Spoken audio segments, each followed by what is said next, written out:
All right, we are live here. We will give everybody a moment to filter in, make sure the message goes out, and then we will get started here on just a quick update on what we're seeing for additional heavy rain and strong to severe storm risks as we work into Tuesday and into your Wednesday. Again, we'll give everybody a moment to make sure that the link is sent out, and we will get started.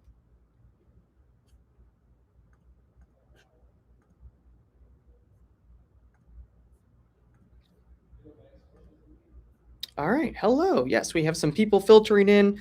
Welcome to a live stream here. Happy Monday to all of you. We will get started here in just a moment as we continue to see people filter in on heavy rain and severe storm risks as we get into late tomorrow. Really, I think most of the day tomorrow, we probably have some drizzle around across the region, but not looking at major severe weather risks until we work into late tomorrow evening. To me, this is a nighttime type of an event. And we'll break down where we think these risks are going to be the biggest. And it rolls right into Wednesday as well, with additional strong to severe storm risks as we get into Wednesday. I want to start out here. I want to start out here with a look at the observed rainfall over the past 7 days because this is important from a flooding perspective. We've had all kinds of major flooding issues south of the I 70 corridor in central Indiana, southern Indiana, and into southwestern Ohio. And many of these same areas will have the risk to pick up some locally heavier rainfall totals as we work through this upcoming system, especially into Wednesday. And so I want to focus in on that as well, as much as we talk about the severe weather potential. Thank you, Mary. Good to see you as well. Appreciate all of you all for tuning in here. Let's get started. I still see the number going up, filtering in.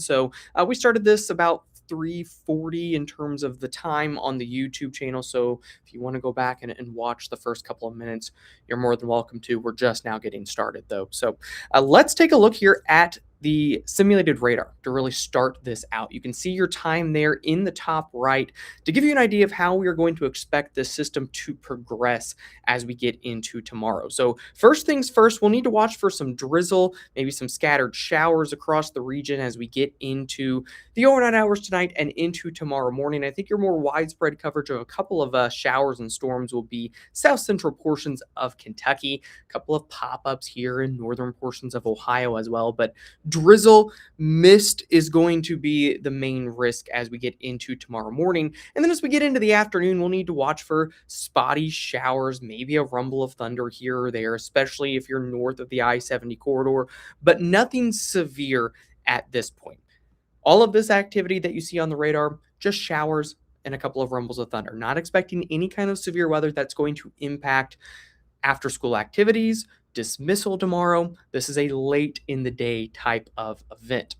As we continue to go throughout the evening hours, what will start to happen, we really start to surge warm air to the north. And with that, we will start to see storm development. And I think that with this type of a setup, we will likely see supercell development in northwestern Indiana, northern portions of Illinois, back out here in northern portions of Missouri. And we'll see this coverage expand as we continue to go throughout the late evening and the overnight hours. In my opinion, this is the corridor of the strongest and most severe storm potential, where you see the model here trying to put this more widespread activity. That's just where our best dynamics are going to be. That is where our best wind shear is. That's where our best instability is going to be setting up. And I'm concerned about the potential for some of these cells initially to be discrete, aka by themselves, or supercell thunderstorms, and those have an increased risk of rotating with and along the warm front there in that black circled area. However, what will continue to happen as we go throughout the rest of the overnight hours, this activity will start to spread further down to the south. And by Wednesday morning, we have storm activity pushing towards the I 70 corridor. My opinion, your highest risk for some additional severe storms will be along and north of the I 70 corridor. I think if you're from Indianapolis and points down to the south, we don't quite have that instability to see widespread severe weather into Wednesday morning. But a couple of strong storms with hail and wind can't 100% be ruled out as you're getting on the buses and you're heading to work with rush hour traffic on your Wednesday morning, even south of this line. But you're better risk for a couple of severe storms north of this black line as we head throughout the rest of Tuesday night and into Wednesday morning. Regardless, though, guys, as we go throughout the daytime hours on your Wednesday, we're going to have widespread coverage of rain and storms. And any of these storms will be capable of producing heavy rain, lightning, which is why I wanted to mention the flooding threat earlier as well. And then what will start to happen as we get into Wednesday afternoon and evening, we'll see redevelopment here of a more discrete line of storms. And so we can see a little bit more of an organized line of storms developing across central and southern Illinois, central Indiana, and spreading southeastward as we go throughout Wednesday evening.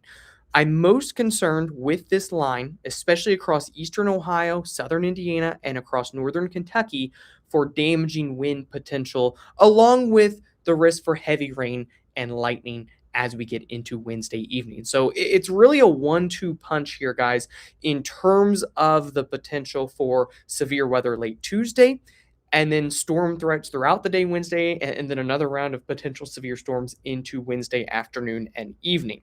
In terms of our highest risk areas, if we take a look, this is our latest risk map for you all that we made this morning. I really don't have any changes to this based off what I've seen with the afternoon data. Your highest risk Tuesday evening through Wednesday morning for severe weather will be in that orange shaded area. Springfield, Illinois, Peoria, Joliet, Lafayette, South Bend. That's going to be your corridor where I think a couple of supercell thunderstorms can develop and where there's going to be the risk for tornadoes. And I think there can be a couple of tornadoes in here, along with very large hail, 1.5 to 2 inch plus diameter hail, and the risk for wind gusts of 60 to 70 miles an hour. As the activity sags a little bit further down to the south into Wednesday morning, it will lose a bit of steam. But as I mentioned, still north of the I-70 corridor, scattered severe storms capable of producing damaging wind gusts up to 60 miles per hour, large hail, and perhaps an isolated tornado. And then as those storms work south of the I-70 corridor throughout Wednesday morning, some strong storms possible, some locally heavy rain, some lightning, but in terms of severe weather, that is going to be a lower end risk. However, with the redevelopment, as we get into your Wednesday afternoon and evening, we'll need to watch this yellow area for scattered severe storms from Bloomington to Louisville to E-Town in Kentucky, Cincinnati, Dayton, Columbus.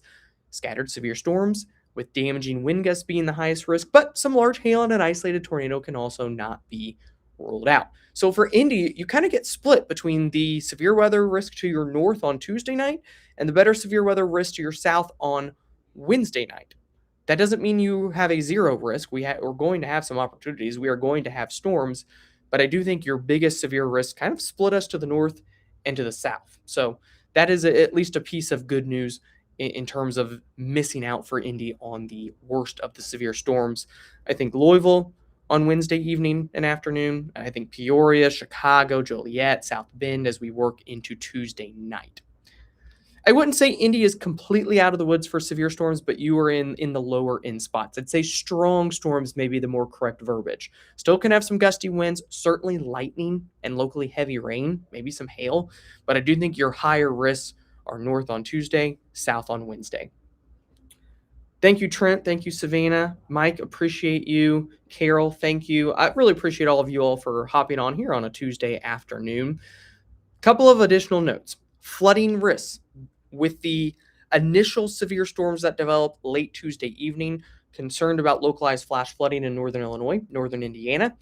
And then a secondary risk that I want to watch into Wednesday as that second line comes through. Even though I don't think the rain totals are excessively heavy, certainly not compared to what we had last week, south of I-70, I'm concerned about the risk that just with how saturated the grounds are and the river flooding that's been going on, it's not going to take much rain to create flooding issues. And so I want to watch out for some kind of a flash flood threat late Wednesday, south of I-70 across southern Indiana, northern Kentucky, and southwestern portions of Ohio. If we look around here at rainfall totals, this is our favored model guidance right now.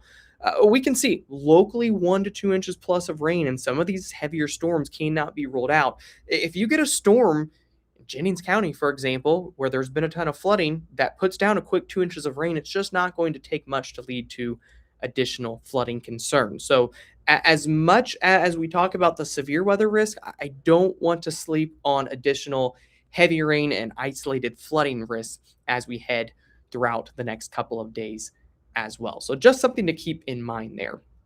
Yeah, we will have a rapid drop in temperatures, James, as we get into Wednesday.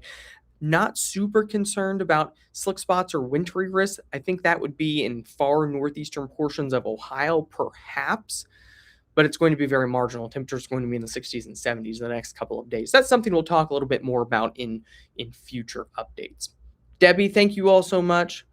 And Jamie, as I said, we're still going to have storms for the Indy metro area. In fact, I want to show this because there are some model differences for Wednesday morning. This is the HRRR model, the GFS. You can see the NAM3 keeps storms out of Indy on Wednesday morning, as does the ARW. The FE3 has some strong storms in Indy on Wednesday morning. Data's just still a little bit all over the place. This is our favorite idea right now because there's a strong jet in place. So I do think that we can have storm activity, and a couple of these storms can be strong, and there's going to be plenty of lightning with them. I just think your most severe risks are just to our north and to our west Tuesday night and into Wednesday morning.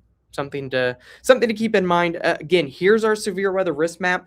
Most concerned about tornadic activity in this orange circled area. So Springfield, Peoria, Champaign, Lafayette, Joliet, again, late Tuesday evening and into Tuesday night. Thank you, Barry. Winds in the strongest storms, especially if you're in that orange area, 60 to 70 miles per hour going to be possible.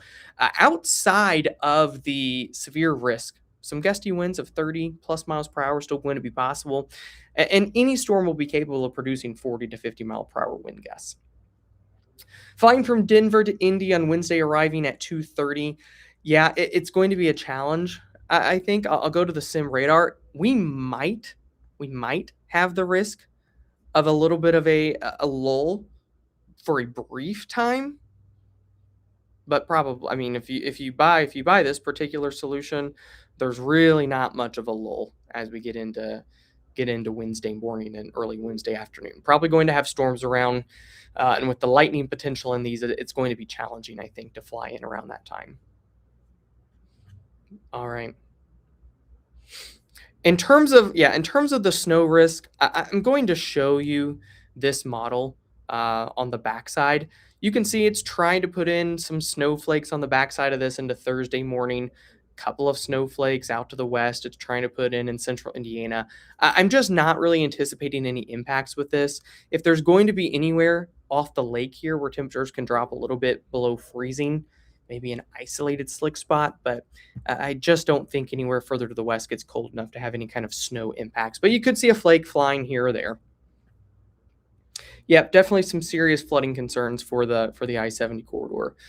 Luckily, after this, while it's going to get colder, our heaviest of the rain should start to slowly wind down for the middle part of the month. We need a little bit of a break, but it's going to generally continue to be an active month. But I think our most excessive rains are past once we get past the short term. All right, guys, that's all that I have for now. Again, we will be continuing to update insights, continuing to send out forecast videos with more updates and more details as we get a little bit closer. We're still a solid 30 hours out from the start of this in Illinois and Northwest Indiana, and then obviously 36 to 48 hours out for the risks as we head into Wednesday. So we still have a ways to go. We will continue to fine tune this forecast as we move a little bit closer, but just wanted to make sure everybody was aware of it as we work towards the next couple of days so you all can start making plans. Appreciate your all support. Thank you again for hopping on. Hope you all have a fantastic